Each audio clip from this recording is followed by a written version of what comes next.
హృదయమును భద్రపరుచుకోవాలట.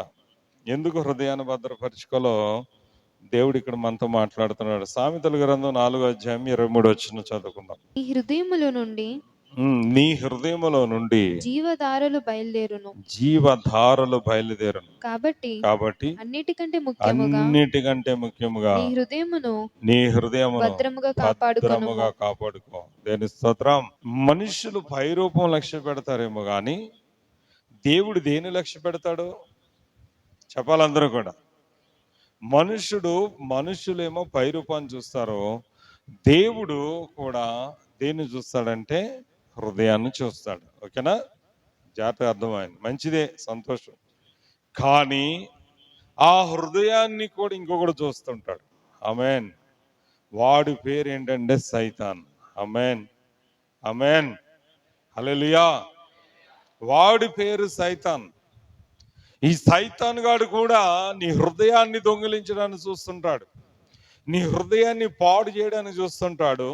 నీ హృదయాన్ని వాడు భయంకరమైన పరిస్థితులు, నీ హృదయంలో పాపాన్ని విత్తి, ద్వేషాన్ని విత్తి, అసూయని విత్తి, నీ హృదయంలో మరి వ్యభిచారాన్ని విత్తి, నీ హృదయంలో అనుమానాన్ని విత్తి, నీ హృదయంలో అనేక రకాల దేవుని మీద అవిశ్వాసాన్ని విత్తి, సన్నుగుడు విత్తి, గొనుగుడు విత్తి, అనేక రీతిలుగా నీ హృదయాన్ని వాడు పాడు చేస్తూ ఉంటాడు. పాడు చేస్తున్నప్పుడు అనుకుంటావు నీ హృదయంలో పుట్టిందంత నిజం అనుకుంటావు. అవును, అసూయ పుట్టితే అది నిజమని ఫాలో అయిపోతావు. ఎందుకో తెలుసా? హృదయము నిండిన దాన్ని బట్టి నోరు మాట్లాడుతుంది. హృదయం ఆలోచించిన దాన్ని బట్టి మనిషి పాపంలో పడిపోతాడు. హృదయంలో కోపం ఉందని కోపం చూపిస్తావు, హృదయంలో గర్వం ఉందనుకో ఆ గర్వాన్ని చూపిస్తావు, హృదయంలో అసూయ ఉందనుకో అసూయనే చూపిస్తావు, హృదయంలో పాపం చేయాలని కోరుకుందనుకో అదే పాపాన్ని చేస్తావు, హృదయంలో సిగరెట్ తాగాలనుకో నీ సిగరెట్ కాల్చేస్తావు, మాగలేవు. నీ హృదయంలో మందు కొట్టాలనుకో మందు తాగుతావు, నీ హృదయంలో గాంజాయి తాగాలంటే గంజాయి తాగుతావు, నీ హృదయంలో డ్రగ్స్ తీసుకోవాలంటే డ్రగ్స్ తీసుకుంటావు, నీ హృదయంలో మంచిగా పబ్కి వెళ్ళాలంటే పబ్కి వెళ్ళిపోతావు, నీ హృదయంలో అబద్ధం ఆడాలని ప్రేరేపణ వస్తే ఆ వ్యక్తి దగ్గర అబద్ధం ఆడిస్తావు, నీ హృదయంలో దొంగిలించాలని ప్రేరేపణ వస్తే దొంగిలించేస్తావు, నీ హృదయంలో చాటింగ్ చేయాలని ప్రేరేపణ చాటింగ్ చేస్తావు, నీ తల్లిదండ్రులు మోసం చేస్తావు, లేకపోతే పెద్దలు మోసం చేస్తావు, మరి నీ హృదయంలో చీటింగ్ చేయాలని ఆలోచన వచ్చినప్పుడు చీటింగ్ చేస్తాం. ఇలాగా అనేక రీతులుగా సాతానుగాడు హృదయాన్ని దొంగిలిస్తూ ఉంటాడు, హృదయాన్ని పాడు చేస్తూ ఉంటాడు, హృదయాన్ని వాడు చెరుపుతూ ఉంటాడు. హృదయాల్లో పుట్టిన దాన్ని బట్టి మనిషి పాపంలో పడిపోతాడు. అందుకే దేవుడు హృదయాన్ని చూస్తుంటాడు, సాతానుగాడు కూడా హృదయాన్ని చూస్తుంటాడు. జాగ్రత్త. దేవుడు హృదయాన్ని పరీక్షిస్తూ ఉంటాడు, సాతానుగాడు కూడా హృదయాన్ని కూడా పరీక్షిస్తూ ఉంటాడు. ఎందుకంటే దేవుడేమో హృదయాన్ని చూసి అతని యథార్థత చూస్తూ ఉండి అతని యథార్థత బట్టి అతను ఆశీర్వదించాలని దావీదు లాంటి వాళ్ళు ఎన్నుకుని దావీదుని అభిషేకించాడు. కానీ సాతానుడు ఈ వ్యక్తి ఏ పాపంలో ఉన్నాడా, ఏ బలహీనతల్లో ఉన్నాడా, ఏ బంధకాల మధ్యలో ఉన్నాడా, ఇతనిని ఎలాగ లోకంలోకి లాగాలా, ఇతన్ని ఎట్లా పాపంలో పడవేయాలా, ఎట్లా బలహీనపరచాలా, ఈ స్త్రీని ఏ విధంగా లోకంలో పడవేయాలని వారిలో చెడు ఆలోచనలు, చెడు విత్తనాలు విత్తుతూ ఉంటాడు.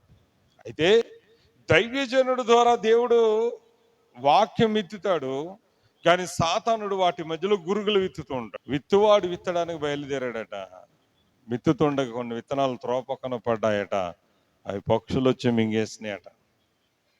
ఏంటా పొలం అంటే మానవ హృదయము. చెప్పండి అందరూ కూడా. పొలం ఏంటది? భూమి ఏంటది? మానవ హృదయం. ఆ మానవ హృదయాన్ని దేవుడు దున్నుతాడు. ఈరోజు చాలా మంది భయంకరంగా కఠిన హృదయంతో, పాప హృదయంతో మరి చాలా భయంకరమైన పరిస్థితుల మధ్య వస్తారు. దేవుడు వారిని ఏం చేస్తాడంటే వారి హృదయాన్ని దున్ని వారికి బాప్తిస్తం, పాపక్షమాపణ, మారు మనసు, యేసు రక్తం అనే నీరు పెట్టి వారి హృదయంలో ఉన్న పాపమంతా కడిగి దున్ని వారు ఫలించాలని దేవుడు ఏం చేస్తాడంటే వాక్యం అనే విత్తనాలు వాళ్ళ హృదయంలో నాటడానికి ప్రయత్నం చేస్తుంటాడు. ఏ విత్తనాలు? ఏ విత్తనాలమ్మా? దైవజనుడి ద్వారా వాక్యమైన విత్తనాలు వేయడానికి ప్రయత్నం చేస్తుంటాడు. కానీ కొన్నేమో త్రోవ పక్కన పడ్డాయట, కొన్నేమో రాతి నేలలో పడ్డాయట, కొన్నేమో ముళ్ళ పొదల్లో పడ్డాయట, కొన్నేమో మంచి నేలలో పడ్డాయట. ఇట్లా చెప్పి వినుటకు చెవులు గలవాడు వినుగాక ఆమేనని ఆయన వాక్యం ముగించేశాడు. దాని అర్థం చెప్పలేదు, దాని మీనింగ్ కూడా వాళ్ళకి చెప్పలేదు. అందరూ కూడా వచ్చాడు, ఓకే ప్రభువా అని అన్నారు, ప్రార్థన చేసి వెళ్ళిపోయారు. ఎవరో కూడా దాని అర్థం ఏంటి ప్రభువా, అసలు విత్తనాలు అన్నావు, విత్తనాలు ఏదో త్రోవ పక్కన అన్నావు, రాతి నేల మీద అన్నావు, ముళ్ళ పొదల్లో అన్నావు, అసలు దాని అర్థం ఏంటి అని అడగలేదు. అందరూ వచ్చారు. వాళ్ళ తన వచ్చింది దేనికోసం? స్వస్థతల కోసం వచ్చారు, దయ్యాలు వెళ్ళగొట్టడం కోసం వచ్చారు, ఆరోగ్యాల కోసం వచ్చారు. అవన్నీ అయిపోయినాయి. వాళ్ళు ఎవరింటికి వాళ్ళు వెళ్ళిపోయారు. మనకులాగే, మన బ్యాచే, సండే బ్యాచ్. ఏ బ్యాచ్ అమ్మా చెప్పండి? సండే బ్యాచ్ అన్నది. దేనికి స్తోత్రం కలిగిన హల్లెలూయా. అవసరాలు తీసుకుని వెళ్ళిపోయారు, కానీ వాక్యం ఏంటో దృష్టి పెట్టలేదు ఎవరో కూడా. అసలు యేసుప్రభు ఎందుకు చెప్పాడు ఈ మాటలు, దీని అర్థం ఏంటి అని ఎవరు అడగలేదు. కానీ ఆయన ఇంటికి వచ్చిన తర్వాత చూడండి, ఆయన శిష్యులు ఈ ఉపమాన భావం ఏమిటని ఆయనను అడిగాను. శిష్యులు అడిగారు, ప్రభువా ఏంటి ప్రభా అసలు ఉపమానం చెప్పావు, విత్తువాడు విత్తనాలు వేయడానికి పొలంలో విత్తనాలు చల్లాడను, కొన్ని ఏమో త్రోవ పక్కన పడ్డాయన్నావు, కొన్నేమో రాతి నేలలో పడ్డాయన్నావు, కొన్నేమో ముళ్ళ పొదలో పడ్డాయన్నావు, కొన్ని ఏమో మంచి నేల పడ్డాను, దీని అర్థమేంటి ప్రభు అని అడిగినప్పుడు ఆయన ఒక మాట అన్నాడు, దేవుని రాజ్యం ఆరంభలేరుట మీకు అనుగ్రహింపబడినది, కానీ ఇతరులైతే చూచి చూడకయు వినియు గ్రహింపకయు ఉండినట్లు వారికి ఉపమాన రీతిగా బోధింపబడుతున్నది. ఆమేన్. మీకు దేవుని రాజ్య మర్మాలు ఎరుగుట మీకు అనుగ్రహింపబడింది, ఇతరులు అలా కాదు. వాళ్ళు స్వస్థత కోసం వచ్చారు, స్వస్థత పొంది వెళ్ళిపోయాడు. అప్పుల కోసం వచ్చి అప్పులు తీరి వెళ్ళిపోయాడు. దెయ్యాలు వదిలి పొందడానికి వచ్చారు, దెయ్యాలు వదిలిపెట్టి వెళ్ళిపోయారు. అందరూ వాళ్ళకి ఈ ఉపమాన భావాలు, ఈ వాక్య భావాలు, ఈ అర్థాలు వాళ్ళకి అవసరం లేదు. వాళ్ళు వినరు, చూసిండు చూడరు, విని కూడా వినరు. అందుకనే వాళ్ళకి ఉపమానంగా చెప్పాను. ఎందుకంటే వాళ్ళు చూసినా వారికి అర్థం చేసుకోరు, విన్నా వారికి అర్థం కాదు. ఇంకా అటువంటి వాళ్ళకి నేనేం చెప్తాను? అటువంటి వాడికి వాక్యం చెప్పి ఏమి లాభం? అందుకే నేను ఉపమాన రీతిగా చెప్పాను, వాక్యం అయిపోయింది అన్నాను, అంతే, వాళ్ళందరూ వెళ్ళిపోయారండి. కానీ మీరు అడిగారు కనుక మీకు చెప్తాను దాని అర్థం అన్నాడు ఆయన. గట్టిగా చెప్పలు కొట్టండి ఆయన. ఎవరు చెప్తానన్నాడు ఆయన? ఆయన శిష్యులకు. ఎందుకంటే వాక్య విషయంలో ఆసక్తి కలిగి ఉన్నారు. మంచి నేల వాళ్ళలో ఉంది. ఆ మంచి నేల వాళ్ళకు ఆ వాక్యం ఎత్తబడింది కనుక అప్పుడు ఆయన ఆ వాక్య భావం చెప్పాడు. 11 ఉపమాన భావం ఏదనగా చదవండి. విత్తనము దేవుని వాక్యము, దేవుని యొక్క వాక్యము. ఆమేన్. విత్తనం అంటే ఏంటండి? ఇప్పుడు మీ మధ్య ఇప్పుడు నేను బోధిస్తున్న వాక్యం ఏంటిది? విత్తనాలు. చెప్పండి అందరూ కూడా.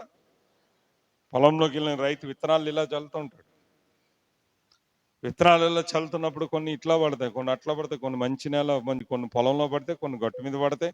ఫస్ట్ విత్తనాలు గట్టు మీద పడ్డ విత్తనాల కోసం చెప్తున్నాడు ఆయన. అంటే త్రోవ పక్కన ఉండువారు, చూడండి, విత్తనము దేవుని వాక్యము, త్రోవ పక్కన ఉండువారు వారు వినువారే గాని నమ్మి రక్షణ పొందకున్నట్లు. అపవాది అన్న దగ్గర దాని పేరేముంది? సాతాను. ఏం రాస్తుంది అక్కడ? అపవాది వచ్చి వారి హృదయములో నుండి వాక్యం ఎత్తుకుని పోతాడు. హల్లెలూయా. చూడండి ఇక్కడ ఏంటది? మీకు ఇందాక అదే చెప్పాను. దేవుడికి హృదయం, మనిషి హృదయం కావాలి, సాతాను గాడికి కూడా మనిషి హృదయం కావాలి. మీకు అర్థమవుతుందా? దేవునికి ఎందుకు మనిషి హృదయం కావాలంటే ఆ మనిషిని తన సాధనంగా చేసుకోవడానికి దేవుడు పైరూపం కాకుండా అతని హృదయాన్ని లక్ష్య పెట్టి అతని యొక్క హృదయ స్థితిని బట్టే యెహోవాను నేను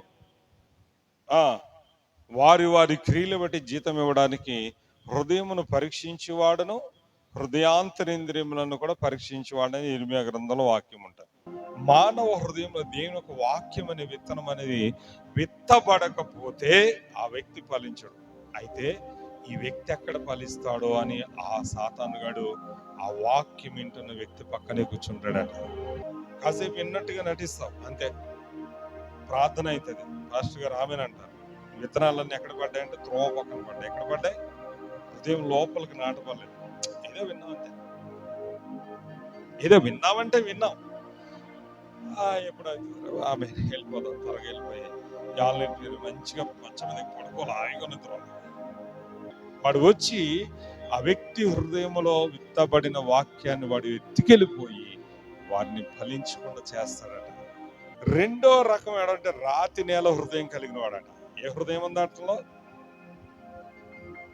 ఏ హృదయం ఉంది? వినాలి, వాక్యం వినాలి దయచేసి. మీలో విత్తనాలు ఫలిస్తేనే మీ జీవితం ఆశీర్వదింపబడు. ముందు జాగ్రత్త చెప్పండి. రాతి నేల హృదయం అంటే ఎలా అంటే పైకి మన్ను కనిపిస్తుంటది, పైకి మట్టి కనిపిస్తుంది, కానీ కిందంతా బండ. కొంతమందికి ఎలా ఉంటదండి, హృదయం కఠినంగా ఉంటది. సాతానుగాడు వారి హృదయాన్ని కఠినంగా మార్చేస్తాడు. వాళ్ళు ప్రౌడ్ ఎక్కువ ఉంటుంది, కోపం ఎక్కువ ఉంటుంది, గర్వం ఎక్కువ ఉంటుంది, అహంకారం ఉంటుంది, మెత్తని మనసు ఉండదు, తగ్గింపడదు. ఎక్కడ కూడా తగ్గించుకోలేరు, కాంప్రమైజ్ గారు. మాట అంటే అసలు పడరు, మాట అంటే అసలు పడరు. కోపం వచ్చేస్తూ ఉంటుంది. ఏదైనా అమ్మా నువ్వు నీ పరిస్థితి ఏంటి సరి చేసుకుంటే కోపం వచ్చేస్తుంది. నీ బుద్ధిలో బాగాలేదు సరి చేసుకుంటే కోపం వచ్చేస్తుంది. ఎందుకంటే లోపల ఏముంది? రాతి నేల హృదయం. ఏ హృదయం ఉంది? గర్వపు హృదయం, మూర్ఖపు హృదయం, మూర్ఖపు మనసు ఉంటుంది. వీళ్ళు కూడా విత్తనాలు విత్తబడతాయి, కానీ ఆ క్షణమే మొలుస్తాయట. ఏ క్షణము? కాసేపు మొలకొస్తుంది. మొలకొచ్చిన విత్తనం మొలకొచ్చింది, వెరీ గుడ్, మంచిదే. కానీ ఆ మొలక పైకి వెళ్ళాలంటే ఏం చేయాలి? వేరు భూములకు దిగాలి. మొక్క ఎంత పైకి వెళ్తుందో వేరు కూడా అంత లోపలికి వెళ్ళాలి. గట్టిగా చెప్పులు కొట్టండి. అంటే ఆ క్షణం వరకు అంగీకరిస్తాడు, సంతోషం, అవును దేవుడు నా కోసం చెప్తాడు అంటాడు. లోపలంతా గర్వంతో నిండి ఉంది గనక, మూర్ఖత్వంతో నిండి ఉంది గనక, మొండితనంతో నిండి ఉంది గనక, మాట పడని స్వభావంతో నిండి ఉంది గనక హృదయంలో ఆ వేరు దిగదు. ఆ క్షణం వరకే ఆ వాక్యం విని దిస్ ఈజ్ నా కోసం దేవుడు మాట్లాడి మారిపోతాడు. ఉడిదే ఏం మారడు. ఇంటికి వెళ్ళిన తర్వాత సేమ్ టు సేమ్ మామూలు ఆ వ్యక్తి ఆ వాక్యం మర్చిపోతాడు. ఆ వాక్యం అనేది ఆ విత్తనం ఎదిగింది కానీ వేరు వెళ్ళక ఆ ఎండ వేడికి ఆ విత్తనం మాడిపోయింది. మాడిపోయినప్పుడు ఏమైతుందంటే ఆ వ్యక్తి కూడా ఫలించడు. ఆమేన్, హల్లెలూయా, ఆమేన్. చాలా జాగ్రత్త. హృదయాన్ని సాతానుడు కఠినంగా మార్చేస్తాడు. వాళ్ళ హృదయం కఠినంగా మార్చేస్తాడు. వాళ్ళ హృదయం జాగ్రత్త కలిగి ఉండండి. హృదయం కఠినంగా ఉందా? పెరిగి నలిగిన మనసు తెచ్చుకోండి, మారు మనసు తెచ్చుకోండి, పశ్చాత్తాపడండి. మీ వస్త్రములు కాకుండా మీ హృదయములు చించుకోమంటాడు యావేలు. గట్టిగా, మీ వస్త్రములు కాదు నువ్వు చించుకోవాల్సింది, నీ హృదయాన్ని చించుకో. ఎందుకో తెలుసా? విరిగిన హృదయము గల వారికి యెహోవా ఆసనుడు, నలిగిన హృదయము గల వారిని ఆయన బలపరుస్తాడు. ఆమేన్. అవును, నేను మహోన్నతుడునైనను మహాగణుడునైనను మహాపరిశుద్ధ స్థలములు నివసించి వాడనైనను వినయము గల వారి యొద్ద, దీన మనసు గల వారి యొద్ద మాత్రమే నివసించుచున్నాను. యెషయా గ్రంథంలో ఆయన చెప్పాడు. ఆయనకి ఎవరు కావాలి తెలుసా? విరిగిన మనస్సు, నలిగిన హృదయం కావాలి. కానీ బండ హృదయము, మూర్ఖపు హృదయము, గర్వ హృదయము, మాట పడిన స్వభావం, మొండితనం ఉన్న వాళ్ళు యెహోవాకి హేయులు. ఎందుకంటే గర్విష్ఠులు అంటే యెహోవాకి ఇష్టం, దేవుడికి ఇష్టం ఉన్నదట. ఆయన గర్విష్ఠులు బహు దూరంగా పెడతాడట. గర్విష్ఠుల్ని అసలు ఎదగనివ్వడట, ఆశీర్వదించినట్టు. ఆయన అనగదొక్కబడుతూ ఉంటారట ఈ గర్విష్ఠులు. అందుకే దయచేసి నీ హృదయం ఒకళ్ళు కఠినంగా మారుస్తున్నాడు సాతానుగాడు. మాట పని మొండితనం, మూర్ఖతనం, మాట విని స్వభావం, తల్లిదండ్రులకు లోపడిన స్వభావం, పెద్దలకు భయపడిన స్వభావం, సమాజానికి భయపడిన స్వభావం, విర్రవిగే స్వభావం, మొండితనం, మూర్ఖత్వం ఉంటే నువ్వు సాతానుగాడు నీ హృదయాన్ని కఠినపరుస్తున్నాడు. జాగ్రత్త. ఆ హృదయాన్ని, అందుకే నీ హృదయం నుంచి జీవధారలు బయలుదేరుతాయి. నువ్వు బంగారాన్ని జాగ్రత్త పెట్టుకోవాల్సర్లా, డబ్బును జాగ్రత్త పెట్టుకుని. ఇంకా బంగారం పోయినా దొరుకుతుంది, డబ్బు పోయినా సంపాదించుకోవచ్చు, కానీ హృదయం గనక ఒక్కసారి లోకంలో పడితే దాన్ని తిరిగి రప్పించలేరు. హృదయం గనక ఒక్కసారి గనక సాతానుగాడు వశమైందో దాని నుంచి కాపాడలేడు. కొంతమంది హృదయాన్ని వాడు పాడు చేస్తుంటాడు. అలాగే పొలాల్లో కొన్ని ముళ్ళ పొదలు ఉంటాయి. ఆ ముళ్ళ పొదల్లో పడ్డ విత్తనాలు మొలకలు వచ్చినాయి, కానీ ఆ ఎండ వేడి తగలక ఆ ముళ్ళ పొదలు ఆ మొక్కలు అణిచివేస్తుంది. దాని అర్థం ఏంటంటే సాతానుగాడు కొంతమంది లోకంలో పడవేసేస్తాడు, ఇహలోక సంబంధం భోగాల్లో పడేసేస్తాడు.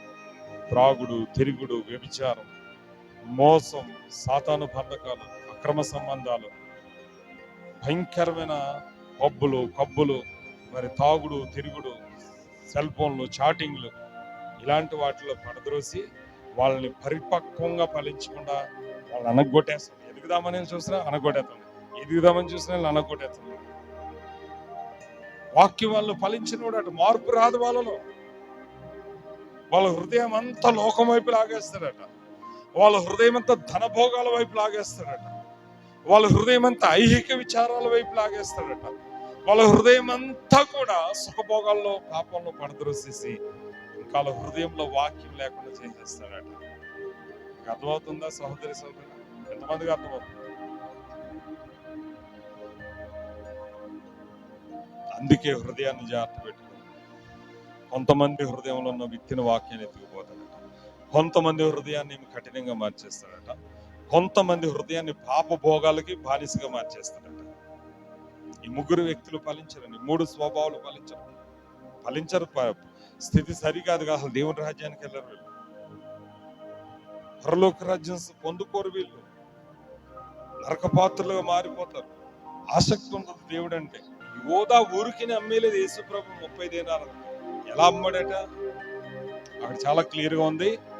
ఏమని, ఎందుకు అమ్మాడు యేసు ప్రభుని వాడు అంటే, యేసు ప్రభుని అప్పగించి డబ్బులు సంపాదించాలని యూదా హృదయంలో అపవాది ఆలోచన పుట్టించాడు.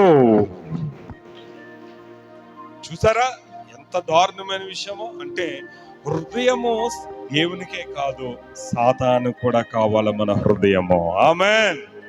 ఎందుకంటే నీ చేత పాపం ప్రేరేపించాలి, నిన్ను పాపంలోనే చంపేయాలి, నీ చేత నేరాలు చేయించాలి, మర్డర్ చేయాలి, ఒక వ్యక్తిని చంపాలి, ఒక వ్యక్తిని చీట్ చేయాలి, ఒక వ్యక్తిని దోచుకోవాలి, ఒక వ్యక్తిని భయంకరంగా హింసించాలి, లేకపోతే దొంగిలించాలి, పాపం చేయాలి, వ్యభిచరించాలి, మోసగించాలి.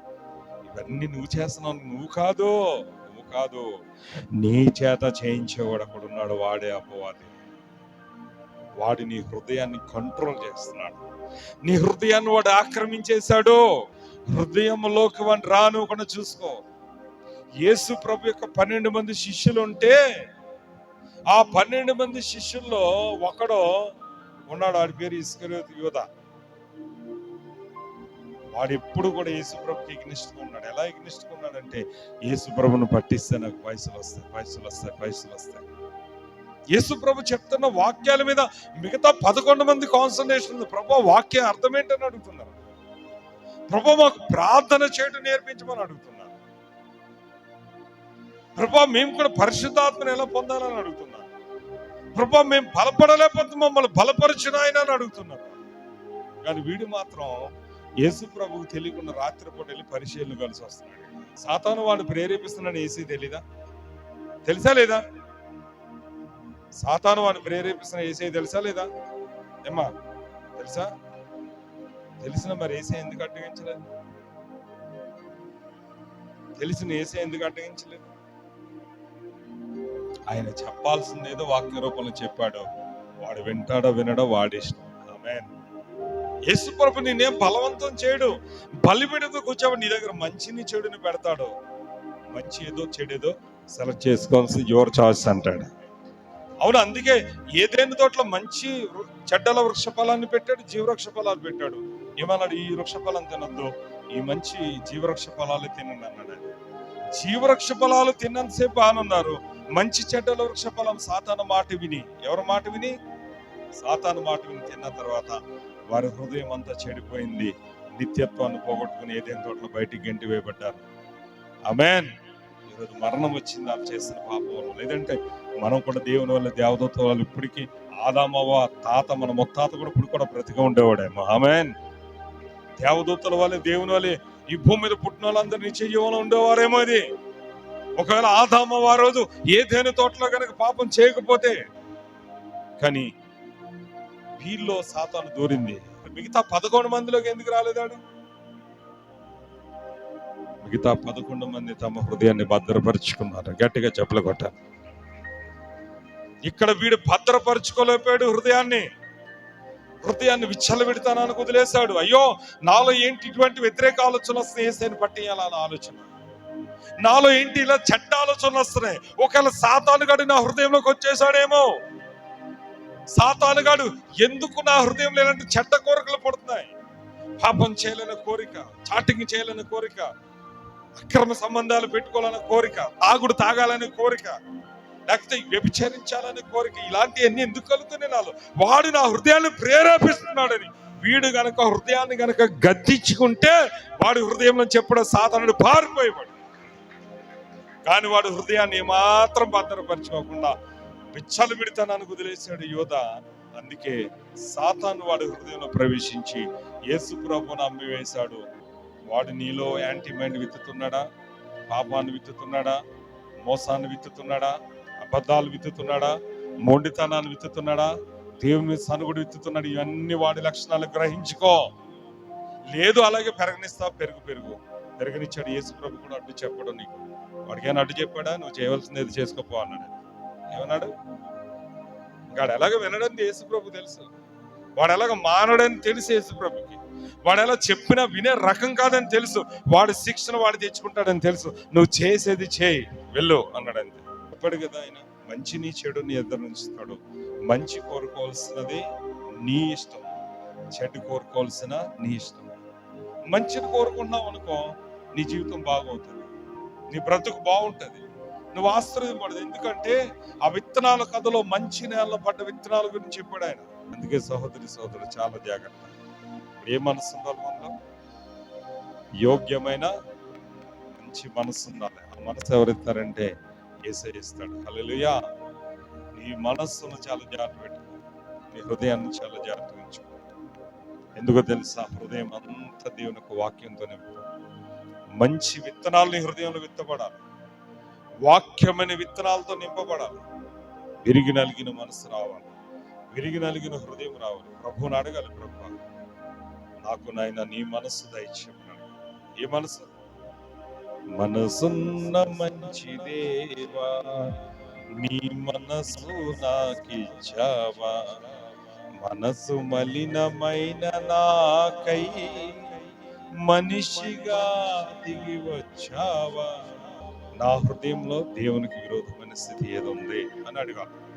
దుర్బిని వేసుకుని పరీక్షించుకోవాలి. వాక్యం అనే దుర్బిని వేసుకుని పరీక్షించుకున్నప్పుడు దేవుని అడగాలి, ప్రభువా నీకు ఆయస్కరణ స్థితి నాలో ఉంటే ఒక్కసారి నాతో మాట్లాడు, ఏముంది నాలో అని చెప్పినప్పుడు నీ హృదయం నీ మీద దోషారోపణ చేస్తుంది.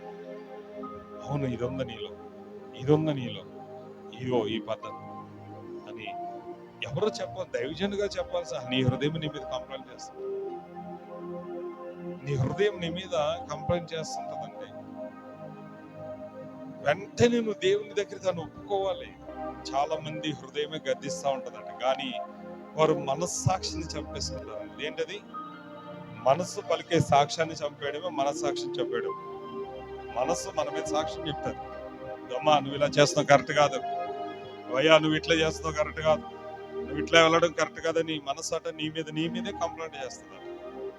కానీ మనసు ఊరుకో, నీకేం తెలుసు అంటావు, ఒక అనేసి దాన్ని చంపేస్తావట. చంపేసి ఆ హృదయంలో సాతాను విత్తిని దాన్ని బట్టి వెళ్ళిపోతావట. అప్పుడు నువ్వు దేవుని దృష్టిలో దోషిగా మారిపోతావు. కానీ హృదయం ఏ విషయాల్లో నీ మీద కంప్లైంట్ చేస్తుందో ఆయా విషయాల్లో అవును ప్రభువా, నిజమే ప్రభువా, నాలో ఈ బలహీనత ఉంది ప్రభువా, సాతాను నాలో విత్తాడు ప్రభువా, యోధాన్ని ఎలా పాడు చేస్తాడు.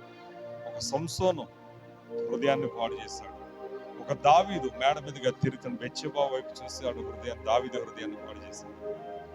గెహాజీ డబ్బు వైపు చూసి గెహాజీ హృదయాన్ని పాడు చేశాడు. ఇట్లా చూసే బైబిల్ గ్రంథంలో చాలా మంది హృదయాలను వాడు పాడు చేసి నాశనాన్ని నడిపించాడు. అలాగే యూదా హృదయాన్ని పాడు చేసి మరణానికి నడిపించాడు. ఈరోజు నీ హృదయాన్ని చాలా జాగ్రత్త ఉంచుకో. దేన్ని జాగ్రత్త పెట్టాలి నుంచి? డబ్బునా, బంగారన్నా, ఆస్తినా, పాస్తినా? హృదయం అంటది సెల్ ఫోన్ చూడు, ఆగు హృదయం ఆగు, నేను సెల్ ఫోన్ కాదు, నేను బైబిల్ తెరవాలని ఆ పక్కన పడే సెల్ ఫోన్, అప్పుడు బైబిల్ తెరువు, అప్పుడు హృదయాన్ని గెలుస్తాం.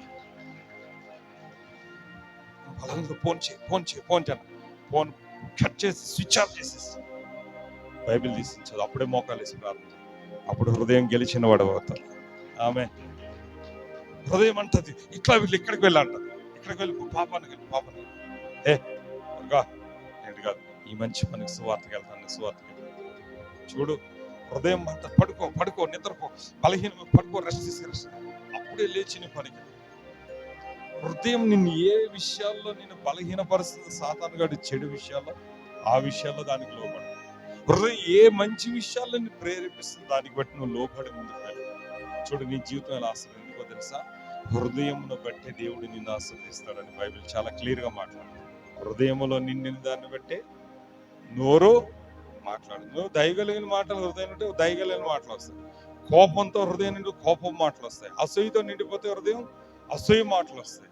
ప్రేమతో నిండిపోతే ఏ మాటలు వస్తాయి? అవును, ట్యాంకులో మంచి నీళ్ళు ఉంటే నల్లలు ఏ నీళ్ళు వస్తాయి, కుళాయిలు ఏ నీళ్ళు వస్తాయి, మంచి నీళ్ళు వస్తాయి. ఏమా చిందాలి, ట్యాంక్ పాడైపోయేంత చెత్త చెదారంతో మొత్తం మురికి నీళ్ళతో నిండిపోయింది పైన ట్యాంకు, కుళాయిలు ఏ నీళ్ళు వస్తాయి, నల్లలు ఏ నీళ్ళు వస్తాయి, మురికి నీళ్ళు వస్తాయి. అర్థమైందా? హృదయం అనేది మురికిగా మారిపోతే నీ నోటంటే మురిక వస్తుంది. హృదయం ఆయన ఎప్పుడు ఎగ్జామిన్ చేస్తుంటాడు. హృదయాన్ని మాత్రం కంట్రోల్ చేసుకునే శక్తి, అవకాశం దేవుడు నీకు ఇస్తాడు, ఓకేనా? కానీ ఆయన ఎగ్జామిన్ మాత్రం ఖచ్చితంగా హృదయాన్ని చేస్తాడు. ఎందుకంటే మంచి క్రియలు చేస్తే నీకు మంచి ఫలాలు ఆయన పంపిస్తాడు, చెడ్డ క్రియలు చేస్తే చెడు క్రియలు నీ మీదకి వస్తాయి. జాగ్రత్త. మనకొచ్చే సమస్యల వెనకాల, మనకొచ్చే ప్రాబ్లమ్స్ వెనకాల, మనకొచ్చే కొన్ని ఒత్తిళ్ళ వెనకాల మన హృదయమే కారణం. కనుక అన్నిటికంటే దేని జాగ్రత్తగా కాపాడుకోవాలన్నాడు ఆయన?